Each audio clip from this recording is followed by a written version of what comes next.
yes, we accept you.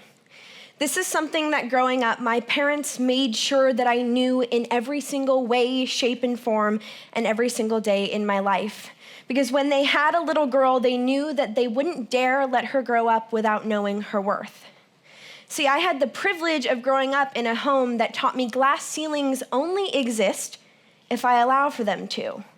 And I grew up believing that regardless of who I was or who I became, I would show up to the world and say, hey, I'm here to make a difference, and the world would scream back, yes, we accept you. And I believed that until I met the harsh reality of beauty standards. See, ideal beauty is this entity which requires or possesses features that are widely attributed to beauty in a particular culture for perfection. And perfection is a key word that allows for these beauty standards to exist because everyone is striving for that perfection, but nobody actually has any idea of what it is, just that it's incredibly difficult to achieve. But the truth is that it's impossible to achieve. So one day I was 14 years old and I was standing in front of a mirror incredibly happy with who I was becoming. And the next I stood in front of a mirror and I picked out every single flaw, every single opportunity for missymmetry, and every area where I was considered aesthetically unpleasing. But it wasn't necessarily always the voice of other people that made me feel as if my worth was a direct correlation with my image, but it was that voice inside of my head that continued to beat down on me. And I had no idea where it came from, but it was there and it was existent. See, my idea is that we're born with the ability to love ourselves. But as we grow older, we're molded in this way that makes us fall out of love with ourselves. And my biggest fear is that if we don't change the ideals that surround beauty, we're going to lose the essence of just what it is to be human and in the moment. These are my friends. And like I said, a day and a half ago, I had the privilege to walk across the stage with them. And I have never been so proud of a group of people because they are kind and intelligent and bold, and they are athletes. And every single day, they make me want to strive to be the best person possible. And though you don't have the privilege of knowing these individuals, people just like them exist all around you. They're in every town, they're in every state, they're in every one of our lives. And that is why when it came time to do my senior art project, I wanted to focus it around them. Because to me, they're the most beautiful masterpieces in my own life.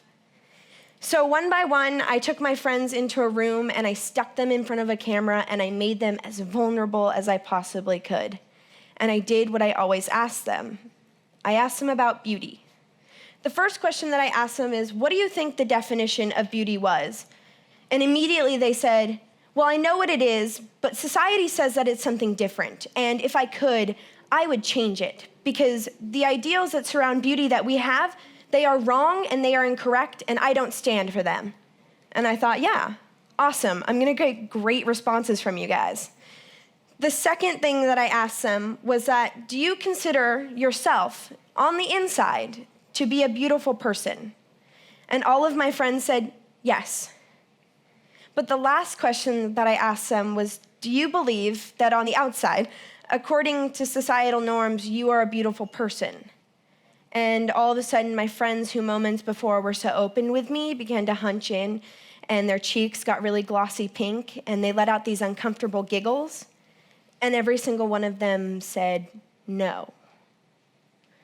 And I learned that day that these people who I could spend days bragging about, and I will continue to do so, didn't see what I saw in the inside, translating to their outside.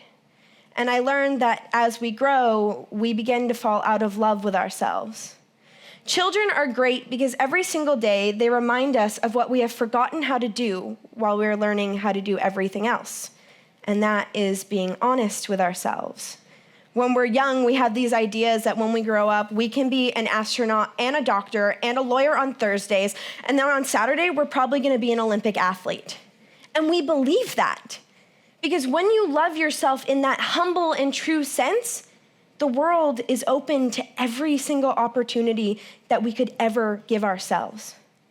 So what has led us to creating a distinct difference between who we are on the inside in comparison to who we are on the outside?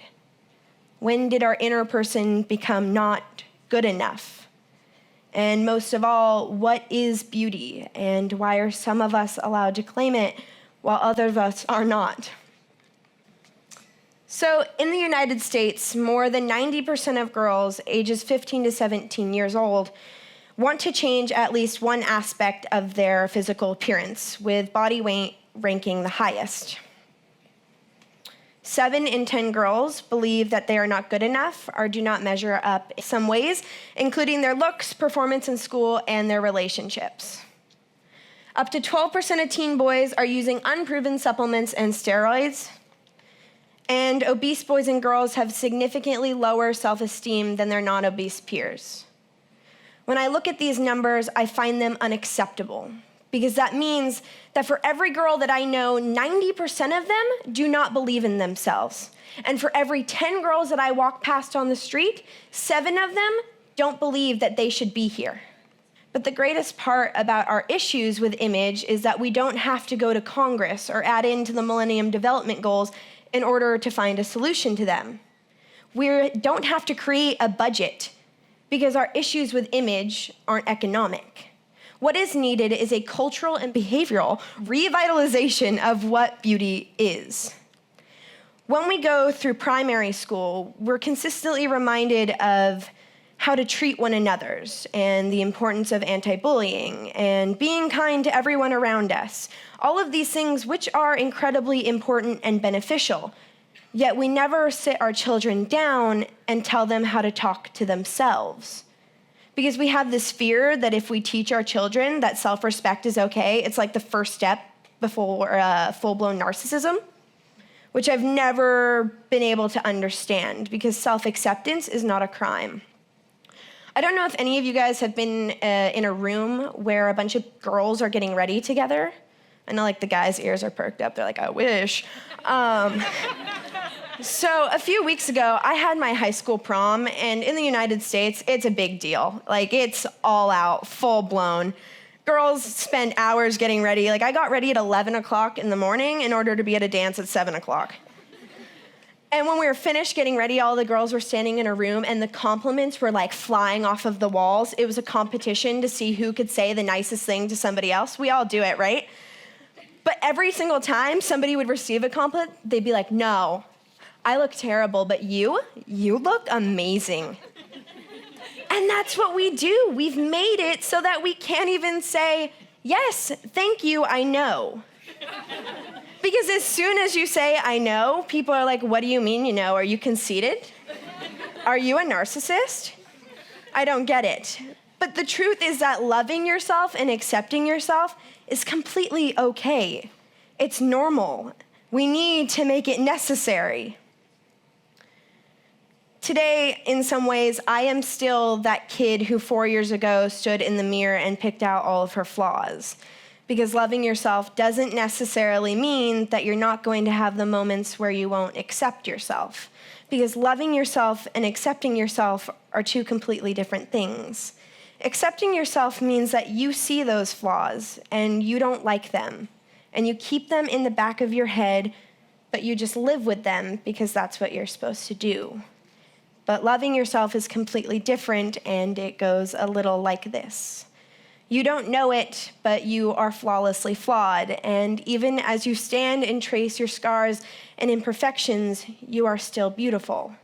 Because you can be tall or short or fat or skinny. You can have a disability. You can have no education or multiple college degrees. You can be the most popular one in the room or feel as if you are just a fly on the wall, and still you are beautiful. Because you can be standing in a puddle of your own emotion and self-doubt, and still your beauty is there. And if you feel so compelled as just to reach up in the sky and trace your name among the stars, then you should do that.